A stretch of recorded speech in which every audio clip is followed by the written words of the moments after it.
Kia ora, good evening and welcome to Central News for Thursday the 17th of July. I'm Anne-Marie Case-Miller. A Waitangi Tribunal hearing challenging the government's ability to make a deal on the Rena wreck's future without consulting Motiti Island residents is entering its final stages.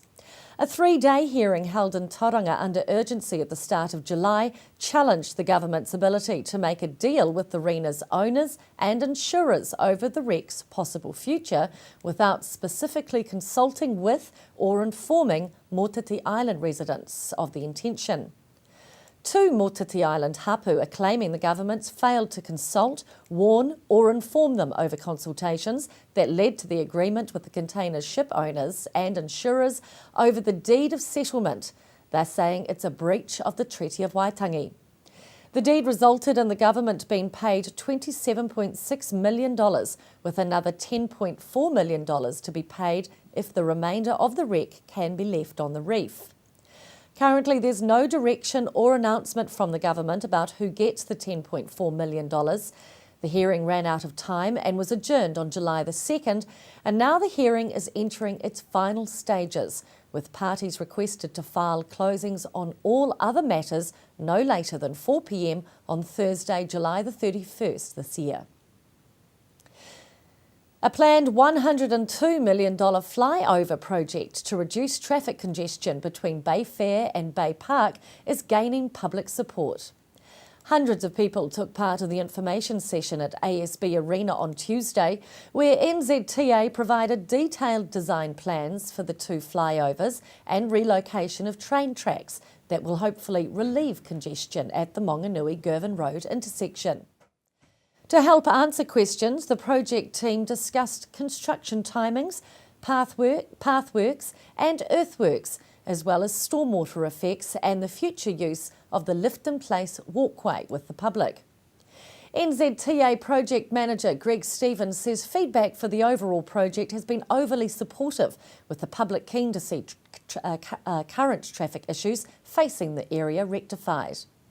The project will see one flyover take State Highway 2 traffic over the Girvan Road roundabout intersection, while a second will route traffic from State Highway 29 over the railway line and Te Maunga intersection at Bay Park. Greg says the roading project, expected to begin early 2016, will reshape State Highway 2 between Bay Park and Bay Fair to reduce congestion and alleviate traffic congestion. The existing railway line will be rerouted to behind Owens Place. Having won the last two Super Rugby Grand Finals, the Chiefs are not happy merely to be in the Super Rugby playoffs. After two championship titles in the last two seasons, the expectations are a lot higher than that, even if this year they had to battle to scrape into the top 6. To win the title this season, the Chiefs would likely have to win 3 knockout matches away from home in the next 3 weeks, starting with the Brumbies in Canberra this Saturday night.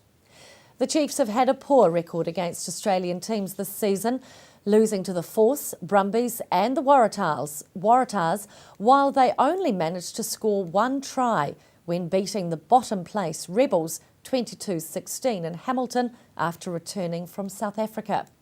We wish them all the best for this Saturday. Taking a look at the marine forecast now. Firstly, let's take a look at Raglan, where a variable of 10 knots is expected early on Friday, developing late on Friday to a nor'east of 15 knots. Rising early on Saturday to a 35 knots wind with a very rough sea, high tide 4 minutes past 2 tomorrow morning. Heading to the Bay of Plenty, where a sou'west of 30 knots should ease early Friday to 20 knots and then ease late Friday to a variable of 10 knots. High tide 25 minutes past 11 tonight. Still to come on Central News, we find out more about Tatua turning 100. And up next, talk TEDx Tauranga.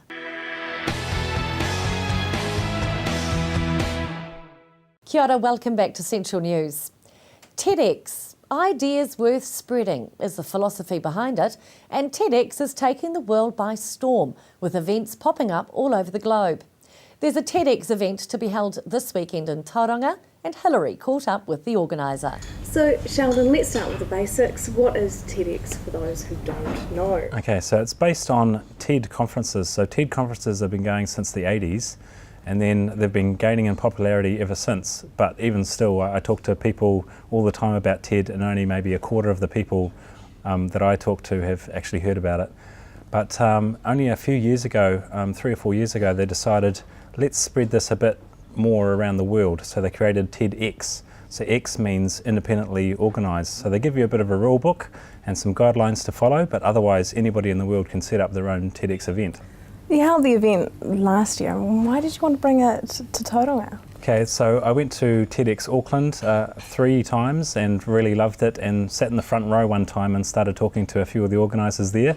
And I thought, I said to them, what does it take to run an event in my own city? And they were very encouraging and gave me lots of advice and said, call us anytime, and that gave me the confidence to set up one in Tauranga. Why did you see a need for something like this in Tauranga particularly though? Yeah, I just love the city, and I love meeting new people and inspiring people with new ideas. And so the next part for me was to put a team together. So once I had that team together and they were all passionate as I was, then it's just a matter of setting that date and getting the to-do list done. You have some interesting speakers this year. Pū Kens, what's she going to be talking about? Yeah, she's awesome. She's talking about, her title for her talk is Forgotten Grandfathers, the Untold Stories from World War I. So we hear a bit about World War II, but we don't often hear some stories from World War I. So this is the Māori kind of influence and the Māori soldiers in that war, and some very interesting stories come out of that. Ben Warren's also going to be speaking. What's his speech about? So this guy is very much into health and fitness. He's had some personal struggles that he's worked through in terms of nutrition, and he shares with us some of the things and the ideas that he's come up with along his journey. Very interesting stuff. Dr. Ian McLean, he's always interesting. What's his talk about this time? Yes, so he is talking about how to deal with hard times and how to deal with war kind of zones. And very interesting, there's an interesting bridge between things like small town, dying population cities, and also picking his way through landmines overseas. So he brings those two stories together in a real interesting way about how we deal with pressure and adversity. And Marty, you will be speaking at the event. What's your talk going to be about? Well, I guess my perspective is I'm a Canadian that's been here for 20 years. So I spent a big chunk of my life in Canada, almost 30 years. And I guess with New Zealand, we're the only country in the world that has that clean green image. We promote that tag, and we've got our 100% pure branding, which is a very slick marketing campaign for Tourism New Zealand. It's great. It's a beautiful country, but on the ground, I think the story's a bit different. And there's a lot of foreigners that come here, and a lot of tourists that come here, and a lot of Kiwis that have traveled that say, hey, you know what, maybe we're not doing it that well when it comes to managing the amount of waste that we generate. So I'm going to be talking about 3 things in particular that we could manage better. Yeah, I was quite shocked by Māori's content. I also had this clean green image in my head about New Zealand, and when he told us what's really happening on the ground, it was pretty amazing. So I think that message needs to get out there, and let's make some changes. Why did you want to speak at this event? Well, I mean, you're going global, so it's once you're online, anybody can listen in and watch, and I think it's amazing to be able to get a message out to an audience of, well, anywhere on the planet, really. Certainly more Kiwis can click on and listen to what you have to say, but it's a great opportunity to try and inspire others. What preparation goes into preparing a TEDx speech? Probably one of the hardest things that I've done. I have spoken at a lot of conferences. I have been a polytechnic tutor. I've stood up in front of classrooms. I did that for several years. So I used to speak in front of 10,000 kids a year, traveling from school to school, teaching them about reduce, reuse, recycle. But I think the TEDx format, that's at 15 minutes. Sometimes I think there's an old saying, I would have written you a shorter letter if I'd had the time. I don't know whose famous quote that is, but it's really hard to get a succinct message in a shorter amount of time. So that's probably for me the biggest challenge is what not to say. How did you go about cutting out the unnecessary stuff? I'm still practicing. I've got 3 days to go, and I'm still crossing out paragraphs. But 15 minutes is not a lot of time, and especially if you've got a topic that you've been talking about for 15 or 16 years. A lot of formats at conferences are you speak longer, or if you're lecturing in a classroom, it's 45 minutes or half an hour or an hour. So to try and get all those amazing facts and figures and ideas into 12 or 15 minutes is really hard. Sheldon, an interesting one is James Ross. He's actually talking about some research from overseas. Yeah, that's right. That was really a bit of an eye-opener for me. Like, in terms of dyslexia, I think we all operate on an enormous scale, and he kind of opened my eyes about how people with dyslexia actually see printed words, how they come to life like a pop-up book. Each word does. So I found that personally really interesting, and a lot of the people in my team as well. So we just had to get him on stage. But this isn't just about listening to people speak. There's also going to be some entertainment, I understand. Yeah, that's right. We've got Callista. She's 15 years old. She's based in Tauranga. She's been on a few TV shows, and she's awesome. So we're really glad to have her. And also Alice C. and Aaron Saxon. They are multi-instrument. They use lots of instruments, and so that's really interesting just to have that variety on stage too. When, where, how can we get tickets? Yes, all you need to do is go to tedxtauranga.com, and there's the buy tickets page there, and act quick. Visit tedxtauranga.com to get tickets. Still to come on Central News, we discover how Tatua is celebrating its 100th birthday. And up next, we speak with Julie Hardacre, Mayor of Hamilton. That's next on Central News.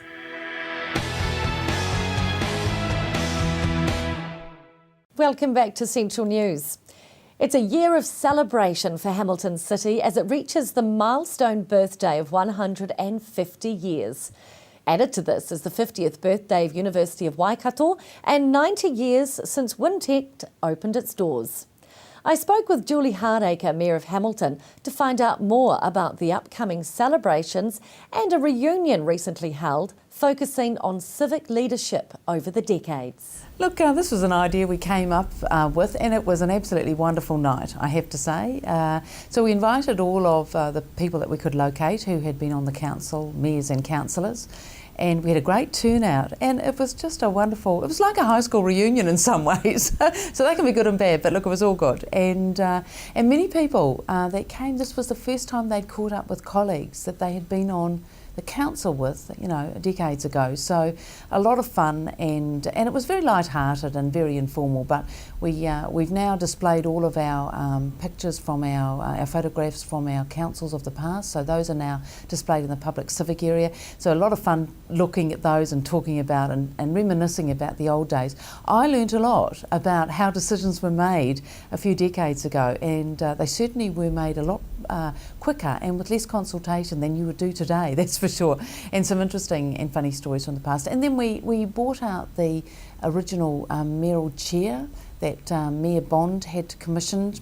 We had a mayor, James Bond, and that chair was on display. Captain Hamilton's sword. We had the first minute book from the first meeting of the Borough Council, and some wonderful images as well. So, and then we got, of course, the reunion photo, which was lovely and a lovely memento. Great night, great night. In honour of the 150th celebrations, you've announced a new civic award. Tell me about Hamiltonian of the Year. So we've decided that in commemoration of our 150th and going forward that we would have each year an award for Hamiltonian of the Year. So this is for, a person who's contributed to the city, broadly and right across the spectrum. So these are people that have, done great community things, or have shown leadership in business, or within their own community or sector. So it's, that all-round person that people in the street would know about, that would recognise that they've made an outstanding contribution to the way our city's developed and the history of our city, and crafted, I guess, and influenced the way it is today. So, we're working on who that might be, and we're intending to announce an award that on our first formal function for the 150th, which will be on our weekend in August.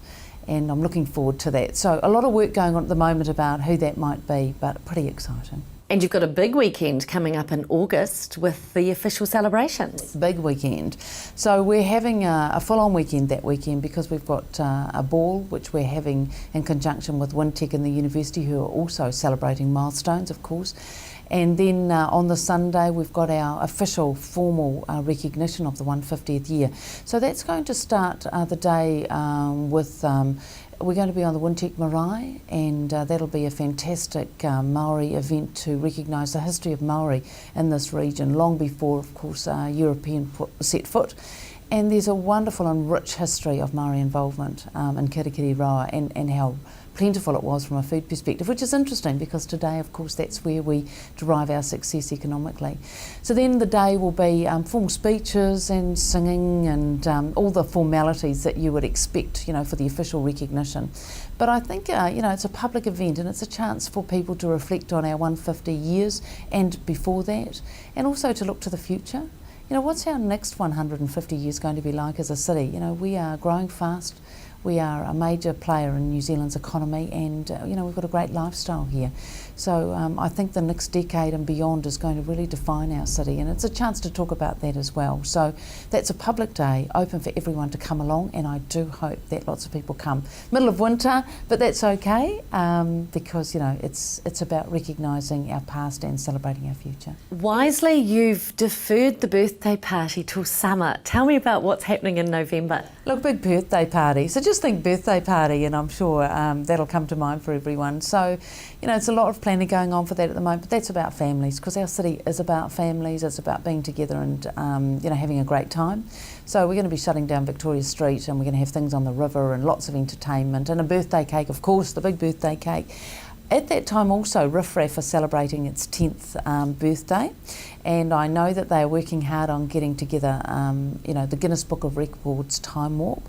So I am hoping that we get I think you've got to have 1,500 people, all dressed in the garb, have got for it to be official. Are you a time warper? Well, it could be tricky, couldn't it? But I guess I'm going to have to be roped in.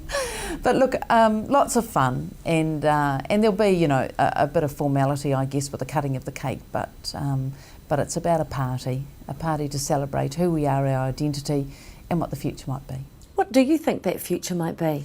Look, I think Hamilton is genuinely at the crossroads of our evolution as a city. We are economically very strong, and the growth that's going on in this region and in the city is huge, absolutely huge. The population predictions are massive for us, but what's good is we continue to maintain our youthful population, and that's about families and about the future, young people and our families. So look, I think it's all good for Hamilton, the future, actually, and I think our time is coming. This next decade, I think, is going to define us as a city. And I'm hoping that everyone's up for the task. You can find out more about the celebrations at hamilton150.co.nz. Still to come, another milestone birthday. Tatua turns 100. That's up next on Central News.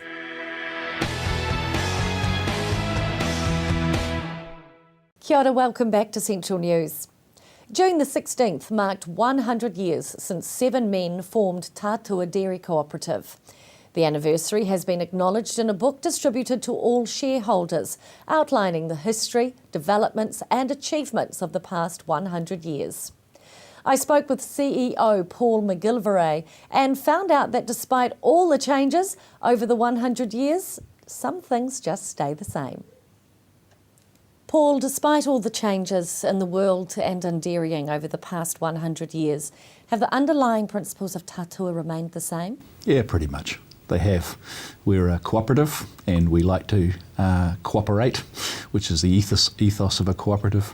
We're also fiercely and proudly independent. Those sort of things have stayed with the company forever, and you know, the company's about people, and people has been important forever. You've had a couple of key events so far to commemorate the centenary. Tell me about them. Well, we started with a book launch. We did a book as a gift from the past to the future. We launched that in March this year. It's been phenomenally well received. It's not a history book, it's just the stories of Tatua, but I think it captures very well the history. We've also had Incorporation Day, which is a recognition of the actual day the company was, the deed to establish the company was founded 100 years ago, quite a emotive sort of thing, realising on the same site that was signed. But our big one's coming in November. We're going to have a big gala dinner and a big welcome on the day before for our offshore guests, for other people in the dairy industry, for our shareholders and our staff and so on. And this one will be more like a party. It's the end of the big years of celebrations. Correct. Now, with regards to the book, can anyone purchase a copy? How does it work? Yes, anyone can purchase them. They're on sale in Whitcoulls.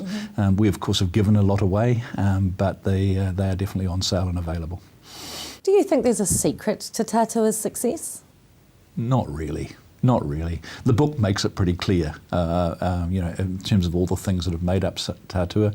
But I think the key thing is that Tatua is a Maori flax belt, and the key thing is that the strands of the belt make up a much stronger whole than the individual strands can achieve. So we look at ourselves like that, and we think about, the sort of coming together of all the various things, from people, from strong balance sheets, from all of the things that make a strong company, and it's the combination of those things. And does it help that it's a small community as well in which you're situated? Yeah, that's a bit of a two-edged sword. I think the small community is very powerful for bringing people together and aligning people with the sort of goals of the company. But on the other hand, we have to recruit globally and we have to market globally. So from our small community, we are very much a global-oriented business. And of course, hard to predict 100 years out, but what about the next 10? Definitely, you're right. 100 years is pretty hard to. You couldn't have predicted the last 100 years very easily. So, the next 10, though, I think our revenues will grow from $250 million a year to $400 million. Staff numbers, I think, will increase from 300 to 500. We're facing big demand out of Asia and some of the Pacific Rim countries, and I think that will continue to sustain Tatua very strongly. In fact, I believe our progress in terms of value add will probably be more in the next 10 years than it's ever been in any of the decades in our history. Paul, thanks for your time. No problem, thank you. For more details, you can check out the website tatua.com. Time to take a look at the weather now. Another glorious day throughout the Waikato and Bay of Plenty. I'm loving this fine weather. Hamilton expect another fine day tomorrow with light winds and a high of 13 degrees, 0 your low. Paeroa 13 the high with 3 the low. Matamata 11 fine weather and a low of 2. Te Awamutu 13 your high after 0 overnight, and Tokoroa gets through to 12 degrees after a frosty low of 0 degrees. Taking a look at the Bay of Plenty now, Tauranga, gorgeous day in store, fine southerlies and a high of 14 degrees, perfect for a walk around the mount. Low of 5 overnight, Te Puke 13 your high with a low of 5 degrees. That's Central News for today. Make sure you like us on our Facebook page, centralnews.tv, and let us know if there's news or an event in your community. Thanks for joining me. I'm Anne-Marie Case-Miller. Enjoy the sunshine. Ka kite anō.